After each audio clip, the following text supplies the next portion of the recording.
S ದಿಲ್ದರ್ ಸಿನಿಮಾದಲ್ಲಿ ನಟನೆ ಮಾಡಿರುವಂಥ ಅಶೋಕ್ ಸರ್ ಇದ್ದಾರೆ. ಅಶೋಕ್ ಅನ್ನೋದಕ್ಕಿಂತ ಜಿಂಗ್ ಚಕ್ಕ ಅಂದರೆ ಎಲ್ರಿಗೂ ಬೇಗ ರೀಚ್ ಆಗುತ್ತೆ.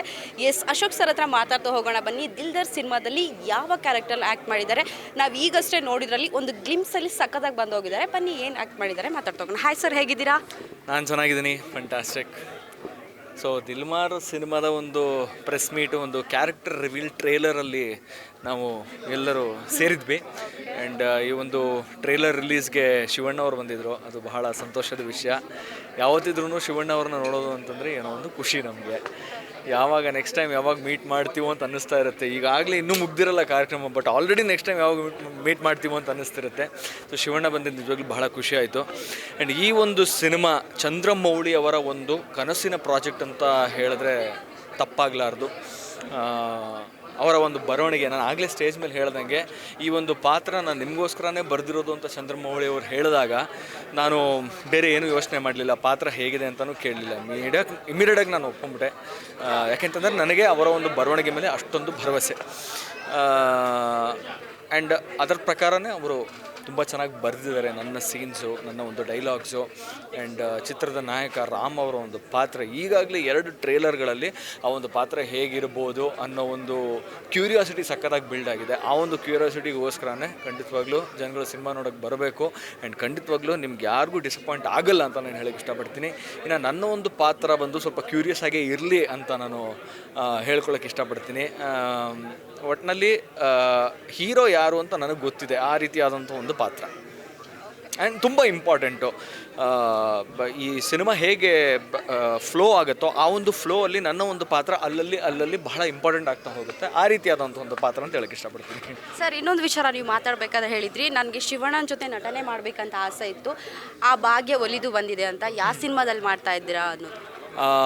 ಅದು ಆ್ಯಕ್ಚುಲಿ ನನಗೆ ಗೊತ್ತಿಲ್ಲ ಹೇಳಬೇಕೋ ಬೇಡಬೋ ಅಂತ, ಬಟ್ ತುಂಬ ಎಕ್ಸೈಟೆಡ್ ಆಗಿದ್ದೀನಿ. ಹಾಗಾಗಿ ನಾನು ಹೇಳ್ತಾ ಇದ್ದೀನಿ. ಹೇಮಂತ್ ರಾವ್ ಅವರ ಒಂದು ನಿರ್ದೇಶನದ ಧನಂಜಯ್ ಅವರು ಮತ್ತು ಶಿವಣ್ಣ ಅವರು ಒಟ್ಟಿಗೆ ಆ್ಯಕ್ಟ್ ಮಾಡ್ತಾ ಇದ್ದಾರಲ್ಲ, ಅದರಲ್ಲಿ ನಾನು ಅಭಿನಯ ಮಾಡ್ತಾ ಇದ್ದೀನಿ. 666 ಆಪರೇಷನ್ ಡ್ರೀಮ್ ಥಿಯೇಟರ್, ಅದರಲ್ಲಿ ಒಂದು ಪಾತ್ರ ನನಗೆ ಸಿಕ್ಕಿದೆ.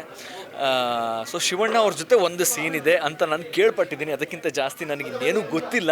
ಸೊ ಆ ಒಂದು ವಿಷಯಕ್ಕೆ ನಾನು ಬಹಳ ಎಕ್ಸೈಟೆಡ್ ಆಗಿದ್ದೀನಿ. ಅದಿನ್ನೂ ಶೂಟ್ ಆಗಬೇಕು. ಸೊ ಯಾವಾಗ ಆ ಒಂದು ದಿನ ಬರುತ್ತೆ, ನಾನು ಯಾವಾಗ ಶಿವಣ್ಣ ಅವ್ರ ಜೊತೆ ಆ್ಯಕ್ಟ್ ಮಾಡ್ತೀನೋ ಅಂತ ನಾನು ಕಾಯ್ತಾ ಇದ್ದೀನಿ. ಸರ್, ಈಗ ದಿಲ್ದರ್ ಸಿನಿಮಾ ಸ್ಟಾರ್ಟ್ ಆಗಬೇಕಾದ್ರೆ, ಎಂಡ್ ಆಗಬೇಕಾದ್ರೆ ಶಿವಣ್ಣ ಬರ್ತಾರೆ, ಬ್ಲೆಸ್ ಮಾಡ್ತಾರೆ ಅಂತ ಯಾರಿಗೂ ಒಂದು ಐಡಿಯಾ ಸಮೇತ ಇರಲಿಲ್ಲ. ಸೊ ಅವ್ರು ಬಂದಾಗ ನೀವೆಲ್ಲ ಎಷ್ಟು ಎಕ್ಸೈಟ್ ಆಗಿದ್ರು, ಎಷ್ಟು ಖುಷಿ ಆಯಿತು ಸರ್ ನಿಮಗೆ? ಅದು ನಿಮ್ಮ ಹೆಸರು ಸಮೇತ ಮೆನ್ಷನ್ ಮಾಡಿದರು. ಅದೇ ನಾನು ಹೇಳಿದ್ನಲ್ಲ, ನಾವು ಕಲಾವಿದರು ಶಿವಣ್ಣ ಅವ್ರು ಬರ್ತಿದ್ದಾರೆ ಅಂತಂದರೆ ಎಲ್ಲೇ ಇದ್ದರೂ ಓಡಿ ಬಂದುಬಿಡ್ತೀವಿ. ಅಷ್ಟೊಂದು ಪ್ರೀತಿ ನಮ್ಗೆ ಅವ್ರು ಕಂಡ್ರೆ. ಆಮೇಲೆ ನಾನು ಮುಂಚೆನೇ ಹೇಳ್ದಂಗೆ ಒಂದು ಖಾಸಗಿ ವಾಹಿನಿಯಲ್ಲಿ ನಿಮ್ಮ ಥರ ನಾನು ಆ್ಯಂಕರಿಂಗ್ ಮಾಡಬೇಕಾದ್ರೆ ಎಷ್ಟೋ ಸಲ ಅವ್ರನ್ನ ಇಂಟರ್ವ್ಯೂ ಮಾಡಿದ್ದೀನಿ. ತುಂಬ ಚೆನ್ನಾಗಿ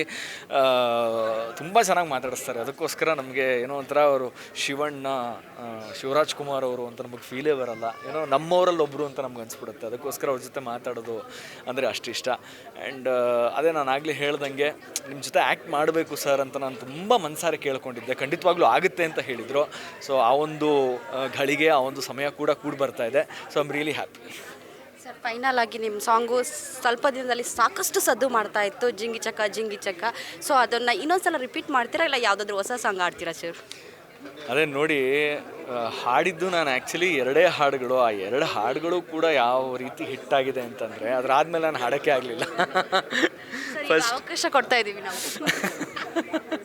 ಅದೇನೋ ನನಗೆ ಅಭಿನಯದ ಮೇಲೆ ಸ್ವಲ್ಪ ಒಲವು ಜಾಸ್ತಿ ಆಗಿದ್ದರಿಂದ ನಾನು ಸಿಂಗಿಂಗ್ ಕಡೆ ಸ್ವಲ್ಪ ಒಲವು ಕಡಿಮೆ ಆಗೋಯಿತು. ಅದನ್ನೂ ಕೂಡ ನಾನು ಸಿಂಗಿಂಗ್ ಕಾನ್ಸಂಟ್ರೇಟ್ ಮಾಡ್ಕೊಂಡು ಹೋಗಿದ್ದಿದ್ರೆ ಖಂಡಿತವಾಗ್ಲೂ ಇನ್ನೂ ಸಾಕಷ್ಟು ಹಾಡುಗಳನ್ನ ಹಾಡ್ತಿದ್ನೇನೋ. ಬಟ್ ಜಿಂಗಿ ಚಕ ಅನ್ನೋ ಒಂದು ಸಾಂಗು ಹಿಟ್ಟಾಗಿರೋದು ನನಗೆ ಅನ್ಎಕ್ಸ್ಪೆಕ್ಟೆಡಾಗಿ ಅದು ಹಿಟ್ಟಾಗಿಬಿಟ್ಟಿದೆ. ಸೊ ಆ ಒಂದು ಗುಡ್ ವಿಲ್ ಏನಿದೆ ಅದರ ಮೇಲೆ ನಾನು ಮುಂದಕ್ಕೆ ಹೋಗ್ತಾ ಇದ್ದೀನಿ. ಆ್ಯಂಡ್ ಹೋಗೋಕ್ಕೆ ಇಷ್ಟಪಡ್ತೀನಿ. ಪರವಾಗಿಲ್ಲ, ಇಟ್ ಈಸ್ ಓಕೆ. ಆ ಒಂದು ಸಾಂಗ್ ಟ್ರೋಲ್ ಆಗಿದ್ರು ಪರವಾಗಿಲ್ಲ. ಆ ಟ್ರೋಲ್ ಆಗಿರೋ ಸಾಂಗು ಹಾಡಿರೋದು ನಾನೇ ಅಂತ ಹೇಳೋಕ್ಕೆ ನಾನು ಇಷ್ಟಪಡ್ತೀನಿ. ಹೆಮ್ಮೆಯಿಂದ ನಾನು ಹೇಳ್ಕೊತೀನಿ. ನಿಮ್ಮೆಲ್ಲರಿಗೋಸ್ಕರ ಜಿಂಗಿ ಚಕ್ಕ ಕುಚ್ಚು ಕುಚ್ಚು ಟೂ ಹಿ ತನನಂ ಗಿಲ್ಗಿಲಕ್ಕೆ ತನ್ನಂ ಬುಲ್ಬುಲಕ್ಕೆ ದಿದ್ದಿರಿ ತೈ ಜಿಂಗಾಲೇ ದಿದ್ದಿರಿ ತೈ. ಸರ್, ಬೇರೆ ಯಾವುದಾದ್ರೂ ಸಾಂಗ್ ಆಡಿ ಸರ್, ವೈರಲ್ ಆಗಲಿ ಪಾಪ. ನಾನು ಬೇರೆ ಯಾವ ಹಾಡು ಹಾಡಿದ್ರು ಕೂಡ ಇದಷ್ಟು ವೈರಲ್ ಆಗಲ್ಲ. ಸೊ ಹೋಗ್ಲಿ. ನನಗೆ ಒಂದಂತೂ ಲಿರಿಕ್ಸ್ ನೆನಪಿರಲ್ಲ. ನನಗೆ ಲಿರಿಕ್ಸ್ ನೆನಪಿರೋ ಹಾಡು ಇದು ಒಂದೇ. ಸೊ ಇದನ್ನೇ ಹಾಡ್ತೀನಿ.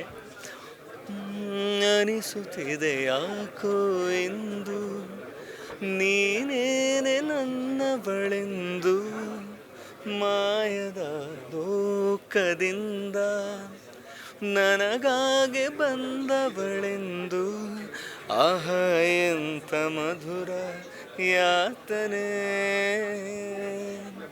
ಕೊಲ್ಲು ಹುಡುಗಿ ಒಮ್ಮೆ ನನ್ನ, ಹಾಗೆ ಸುಮ್ಮನೆ ಅನಿಸುತ್ತಿದೆ ಯಾಕೋ ಎಂದು.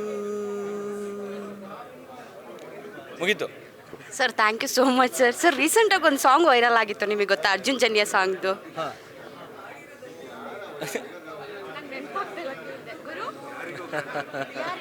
ಸರ್ ಈಗ ರೀಸೆಂಟಾಗಿ ಅರ್ಜುನ್ ಜನ್ಯ ಸರ್ದು ಒಂದು ಸಾಂಗ್ ವೈರಲ್ ಆಯಿತು. ಅದು ಅರ್ಜುನ್ ಜನ್ಯ ಸರ್ ಸಮೇತ ಅಪ್ರಿಷಿಯೇಟ್ ಮಾಡಿ ಒಂದು ಸ್ಟೇಜಲ್ಲಿ ಅದನ್ನು ಹೇಳಿದರು. ಸೊ ಆ ಸಾಂಗ್ ಒಂದ್ಸಲ ಹೇಳೋಕೆ ಟ್ರೈ ಮಾಡ್ಬೋದಾ ಸರ್? ಆ ಸಾಂಗು ಅವ್ರು ಯಾವ ರೀತಿ ಹೇಳಿದ್ರು ಆ ರೀತಿನ ಹೇಳಕ್ಕೆ ಟ್ರೈ ಮಾಡಬೇಕಾ, ಅಥವಾ ಯಾವ ರೀತಿ ಇದೆಯೋ ಆ ಥರ ಹೇಳಕ್ಕೆ ಟ್ರೈ ಮಾಡಿ? ಸರ್ ಯಾವ ರೀತಿ ಇದೆ ಅಂತ ನಾವು ಆಲ್ರೆಡಿ ಕೇಳಿದ್ದೀವಿ, ಟ್ರೈ ಮಾಡಿ. ಅವ್ರು ಹೇಳಿದಾರಲ್ಲ ಆ ಥರ ಟ್ರೈ ಮಾಡಿ ಅನ್ನೋದು. ಲಿರಿಕ್ಸ್ ಏನಿದೆ ಅದರದ್ದು? ಅಲ್ವಾ, ಅದೇ ನನ್ನ ಪ್ರಾಬ್ಲಮ್ಮು, ನನಗೆ ಲಿರಿಕ್ಸ್ ನೆನಪಿರಲ್ಲ. ಹಾಂ ನೋಡಿ, ಇಲ್ಲೇ ಎಡವ್ತಾ ಇದೀವಿ ನಾವು ಸ್ಟಾರ್ಟಿಂಗಲ್ಲೇ. ಬೇಡ ಸುಮ್ಮನಿರಿ, ಅದ್ರ ಸುದ್ದಿಗೆ ಹೋಗೋದು ಬೇಡ.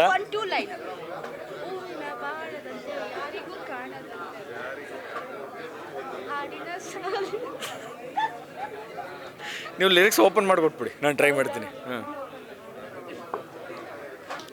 ಟ್ರೈ ಮಾಡ್ತೀನಿ. ಏನಂತಂದರೆ ಸೊ ಇವಾಗ ಏನಂತಂದರೆ ಅರ್ಜುನ್ ಜನ್ಯ ಅವರೇ ಆ ರೀತಿ ಆಡಿದ್ದಾರೆ ಅಂತಂದರೆ ನಾನು ಹಾಡೋದ್ರಲ್ಲಿ ಏನಿದೆ? ಹಾಡೋಣ ತಗೊಳ್ಳಿ. ಹೂವಿನ ಬಾಣದಂತೆ ಯಾರಿಗೂ ಕಾಣದಂತೆ, ಹಾಡಿನ ಸಾಲಿನಲ್ಲಿ ಮೂಡುವ ಪ್ರಾಣದಂತೆ, ಚೇತನವಾದೆ ನೀನು. ಹಂಗೇನಾ ಇದು? ಚೇತನವಾದಂತೆ ನೀನೆ ನೀನು,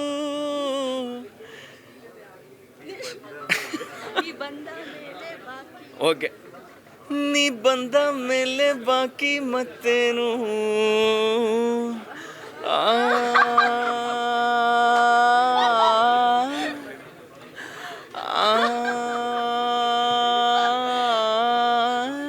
ನೋಡಿ ನಾನು ಈ ಸಿಂಗರ್ಸ್ಗೆ ನಿಜವಾಗ್ಲೂ ಅವ್ರು ಹೇಗೆ ಹಾಡಿದಾರೋ ಹಾಗೆ ಹಾಡೋಕ್ಕೆ ನಿಜವಾಗ್ಲೂ ನನಗೆ ಬರ್ತಾ ಇಲ್ಲ. ಅಲ್ಲೂ ಕೂಡ ನಾನು ಸ್ವರದಲ್ಲೇ ಹಾಡೋಕ್ಕೆ ಇಷ್ಟಪಡ್ತೀನಿ. ಸ್ವರ ಬಿಟ್ಟು ಆಚೆ ಹೋಗಕ್ಕೆ ನನ್ನ ಕೈಲಿ ಇಷ್ಟ ಆಗ್ತಾ ಇಲ್ಲ. ಆಮೇಲೆ ಇದೊಂದು ನಿಜವಾಗ್ಲೂ ಹೇಳೋಕ್ಕೆ ಇಷ್ಟಪಡ್ತೀನಿ, ಫಸ್ಟ್ ಟೈಮು ಲಿರಿಕ್ಸ್ ನೋಡ್ಕೊಂಡು ತಪ್ಪಾಡಿರೋದು ಅಂತಂದರೆ ನಾನೇ ಇರಬೇಕೇನೋ, ಅಷ್ಟು ನನಗೆ ಲಿರಿಕ್ಸ್ದು ಪ್ರಾಬ್ಲಮ್ ಇದೆ. ನೋಡಿದೆ ಅಂತೂ ಬರೋದೇ ಇಲ್ಲ, ನೋಡಿದ್ರೂ ಬರೋದಿಲ್ಲ. ಎನಿವೇಸ್ ನಾವೆಲ್ಲ ಮಾಡೋದು ಎಂಡ್ ಆಫ್ ದ ಡೇ ನಾವು ಎಂಟರ್ಟೈನರ್ಸು, ಜನಗಳನ್ನ ಎಂಟರ್ಟೈನ್ ಮಾಡಬೇಕು ಅಂತಲೇ ಮಾಡ್ತೀವಿ.